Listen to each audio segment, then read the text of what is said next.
இன்றைய தினம் தனி தீர்மானத்தை முதல்வர் அவர்கள் கொண்டு வந்திருந்தார்கள். அதாவது இந்த டீலிமிட்டேஷனை பற்றி ஒரு தனி தீர்மானம் கொண்டு வந்தார்கள். நாங்கள் எங்களுடைய பாரதிய ஜனதா கட்சியின் சார்பாக அம்மாதிரி ஒரு தீர்மானம் இப்பொழுது அவசியம் இல்லை என்று கருதினோம். அது தேவையற்றது. இந்நேரத்தில் இவ்வளவு அவசரமாக ஒரு தீர்மானத்தை கொண்டு வர வேண்டிய அவசியம் இல்லை என்று நினைத்தோம். ஏனென்றால் வளர்கின்ற வளர்ச்சியிலே சாதாரணமாக ஒரு கிராமத்தில் இருக்கிற ஊராட்சி ஒன்றியத்தையும் கூட பேரூராட்சி ஆகின்றோம், பேரூராட்சியை மாநகராட்சி ஆகின்றோம். இந்த மாதிரி வளர்ச்சி, அது மாற்றம்தான் நிரந்தரம். Changes R only permanent. அப்போ மக்கள் தொகை அதிகமாக இருக்கும் பொழுது அந்தந்த தொகுதியிலே நிறைய தொகுதியாகி அங்கு பிரதிநிதிகள் இருந்தால்தான் அந்த மக்களுடைய அவங்களுக்கெல்லாம் உதவிகரமாக இருக்க முடியும். அந்த வகையில் இப்பொழுது என்னை சார்ந்த நீலகிரி மாவட்டத்தை எடுத்து கொண்டாலும் கூட ஒரு நீலகிரி பாராளுமன்ற தொகுதியை சார்ந்தவர் நீலகிரி மாவட்டம், கோவை மாவட்டம், திருப்பூர் மாவட்டம், ஈரோடு மாவட்டம், 4 மாவட்டத்தை சுற்றி அந்த நீலகிரி தொகுதி இருக்கின்றது. பெரிய தொகுதி. அந்த அளவிலே ஒரு பிரதிநிதி அவ்வளவு சேவைகள் செய்வதற்கெல்லாம் வாய்ப்பில்லை. அந்த 71 இருந்த மக்கள் தொகையும் இன்றும் பார்க்கும் பொழுது அதிக மக்கள் தொகை வந்திருக்கின்றது. ஆகவே அது மாதிரி அந்த இன்னைக்கு 534 850 சுமார் அந்த அளவுல உயர்த்தணுன்ற ஒரு பரிசீலனை இருக்கிறதாக மத்திய அரசை பற்றி சொல்லுறாங்க. அந்த மாதிரி உயர்த்தணும் இப்போ. ஏன்னா அந்த அளவுக்கு மக்கள் தொகை அதிகமாக இருக்கின்றது. அந்த மாதிரி எல்லாமே வளர்ச்சி, அதெல்லாம் வளர்ச்சி. அதிக பிரதிநிதிகள் வேணும். எதுக்கெடுத்தாலும் வடக்கு தெற்கு வடக்கு தெற்கு என்று பிரித்து ஒரு நல்லதொரு தேசத்தை, ஒரு ஜனநாயக நாட்டை, பாரதம் என்ற உலகமே போற்றுகின்ற ஒரு ஜனநாயக நாட்டை வடக்கு தெற்குன்னு சொல்லி நமது மக்களையே பிரித்து பார்க்கின்ற ஒரு உணர்வு இனிமேல் இந்த மாதிரி ஒரு மாண்பு மிக்க ஒரு சட்டமன்றத்தில் எல்லாம் பேசக்கூடாது என்று நான் நினைக்கின்றேன். அதையே அதிகமாக வற்புறுத்தி வடநாடு வாழ்கிறது, தெற்கேலே இருக்கிறவர்களுக்கு முக்கியத்துவம் கொடுக்காமல் போய்விடுவார்கள் என்பது எல்லாம் சொல்லுகிறார்கள். ஆனால் அது உண்மை அல்ல.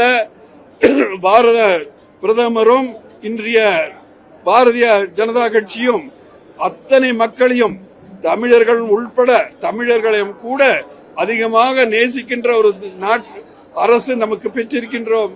ஆகவே அந்த அச்சமும் அந்த பயமும் நமக்கு தேவையில்லை. அதனால் இந்த திட்டத்தை இவர்கள் கொண்டு வந்த தனி தீர்மானத்தை நாங்களும் மற்றும் இன்னொரு பாட்டாளி மக்கள் கட்சி அதை அவங்க சொல்லுவாங்க, அவங்களும் இதை எதிர்த்து நாங்கள் வாக்களித்தோம். சார், டீலிமிட்டேஷன் ரெசல்யூஷன்ல பேசும்போது அமைச்சர் ஆதவ் அர்ஜுனா அதாவது தெற்குல இருந்து ஒரு பிரைம் மினிஸ்டர் வரணும் அப்படிங்கறத அவர் மென்ஷன் பண்ணிருக்காரு. அதை பிஜேபி எப்படி பாக்குது? முன்னால நிறைய வரலாறுகள் இருக்கு. முன்னால வரலாறுகள் எல்லாம் தெற்கில இருந்து ஒரு காலத்திலே மூப்பனார் அவர்கள் பிரதமராக ஆகியிருக்க முடியும். அந்த காலத்திலும் கூட தமிழகத்தில் இருந்து. ஆனா அந்த காலகட்டத்தில் தேவேகவுட தெற்குல இருந்து ஆயிருக்காரு. அதெல்லாம் அவங்களுக்கு தெரியல. ஏன் தெற்குல இருந்து பிரதமர் ஆக முடியாது? தெற்குல இருந்து கர்நாடகா வச்ச அந்த தேவேகவுட அவர்கள் பிரதமராக ஆயிருக்கிறாரு. ஆனா அந்த காலகட்டத்தில் மூப்பனாருக்கு அந்த வாய்ப்பு கிடைத்தது. அந்த வாய்ப்பை எப்படி தவற விட்டார்கள் என்பது அன்றைய அரசியல்வாதிகளுக்கு எல்லாம் தெரியும். அதை நான் இங்கு விவாத பொருளாக ஆக்க விரும்பவில்லை. நாம் ஒற்றுமையாக இருந்தால், தென் மாநிலங்களே நாம் ஒற்றுமையாக இருந்தால், தமிழகத்திலே நாம் ஒற்றுமையாக இருந்தால், தமிழரையே ஒரு பிரதமர் ஆக்குகின்ற காலம் எல்லாம் இருக்கும். அந்த முயற்சியை ஒற்றுமையுடன் நாம் செய்ய வேண்டும். உள்துறை அமைச்சருடைய அவருடைய வாக்கை எப்படி நம்புவது அமைச்சர் அருண்ராஜ் இன்னைக்கு பேசியிருந்தார். அதெல்லாம் சரியில்லைங்க. அதாவது ஒருத்தர் சொல்றாரு, வன்னியார் அமைச்சர் மரியாதைக்குரிய வன்னியாரசு அவர்கள் சொல்றாரு, அமித்ஷா அவர்களும் பிரதமர் அவர்களும் சபையில் ஒன்று சொல்வார்கள், வெளியில ஒன்று சொல்வார்கள்.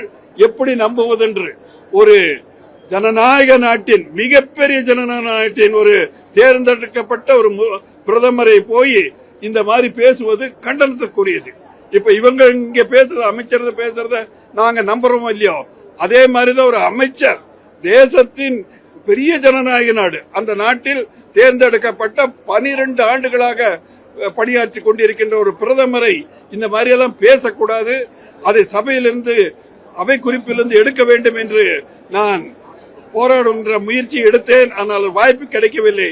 ஆகவே உங்கள் மூலம் அந்த செய்தியை நான் சொல்லிக்கொள்ள ஆசைப்படுகிறேன். முதலமைச்சர் டீலிமிட்டேஷன் பத்தி பேசும்போது இந்த உமன் ரிசர்வேஷன்லயும் டீலிமிட்டேஷன் லிங்க் பண்ணக்கூடாது சென்ட்ரல் கவர்மெண்ட் அப்படிங்கிற இல்ல, உமன் ரிசர்வேஷன் வந்து உமன் பெண்களுக்கு எம்பவர்மெண்ட் ஆஃப் லேடிஸ், பெண்களுக்கு உமன் எம்பவர்மெண்ட் வந்து பாரதிய ஜனதா கட்சி மாதிரி எந்த கட்சியும் செய்யல. பெண்களுக்கு அவ்வளவு முக்கியம். இன்னைக்கு நாட்டின் முதல் பெண்மணி முர்மு அவர்கள் ஜனாதிபதியாக இருக்கிறார்கள். அந்த எங்களுடைய பாரதிய ஜனதா கட்சி தான் ஆக்கியிருக்கின்றன. ஆகவே பெண்களுக்கு முன்னுரிமை கொடுக்கின்ற ஒரு கட்சி இன்று இந்தியாவிலே இருக்கிறது என்றால் பாரதிய ஜனதா கட்சி தான். ஆகவே நாங்கள் அதற்கு எதிரானவர்கள் அல்ல, பல முயற்சி செய்திருந்தோம். இன்று யாரோ சொல்லுகிறார்கள், இங்கு சொல்லுபவர்கள் எல்லாம் எத்தனை பேர் எதிர்த்து கடந்த ஒரு அந்த அதை அமுல்படுத்தும் பொழுது அமுல்படுத்த முடியாமல் ஒரு முயற்சியை எல்லாம் தோற்கடிக்க வைத்தார்கள் என்பது உங்களுக்கு எல்லாம் தெரியும்.